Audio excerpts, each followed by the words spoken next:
Alright, let's dive into something that's both stunning and thought-provoking, the Pridi41 House in Bangkok, designed by Anonym Studio. Now, what immediately grabs me about this project is how it tackles the challenges of urban living in such a dense, tropical city. Bangkok isn't exactly known for its spacious plots or privacy, so when I saw how this house manages to carve out both, I was hooked. Personally, I think this is where architecture becomes more than just design, it's problem-solving at its finest. What makes this really interesting is the vertical organization. Instead of sprawling horizontally, the house stacks its functions vertically around a central core. Here's where it gets clever. The ground level is dedicated to service areas like parking and storage, while the main living spaces are elevated to the second floor. In my opinion, this isn't just about maximizing space, it's a strategic move to separate the family's private life from the hustle of the street. It's like the house is saying, let's lift our lives above the chaos. One thing that immediately stands out is the outdoor living terrace on the second floor. It's not just a balcony, it's an extension of the interior, blurring the lines between inside and outside. And then there's the swimming pool, running almost the entire length of one side of the house. What this really suggests is that the architects weren't just designing a home, they were crafting an experience. The pool isn't just for swimming, it's a visual and thermal element that ties the whole space together. If you take a step back and think about it, this is architecture that doesn't just respond to the climate, but embraces it. Now, let's talk about privacy. The house is surrounded by low-rise buildings and a towering apartment block, which could easily make you feel exposed. But here's where Anonym Studio gets creative. They position storage and service areas along the southern edge, acting as a buffer for the living spaces.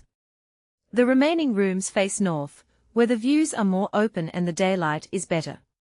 What many people don't realize is that this isn't just about blocking out neighbors, it's about creating a sense of sanctuary in the middle of the city. It's like the house is turning its back on the chaos and opening its arms to nature. A detail I find fascinating is the use of aluminum laths on the western facade. These aren't just for show, they provide solar shading and increase privacy. But what's even more intriguing is how they're incorporated into the children's bedrooms on the fourth floor. It's not just about blocking the sun, it's about creating a sense of safety and intimacy. From my perspective, this is where architecture becomes deeply personal.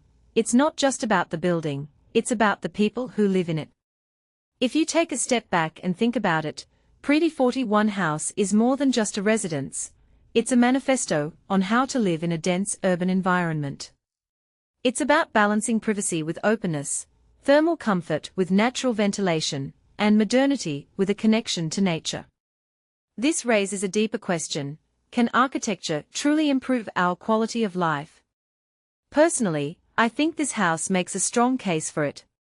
It's not just a building, it's a way of living.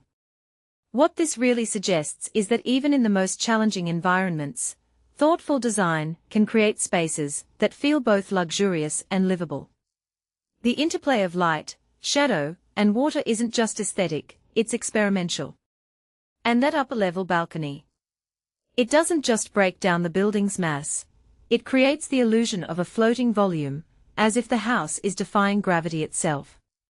In my opinion, that's the magic of great architecture. It makes you see the world a little differently.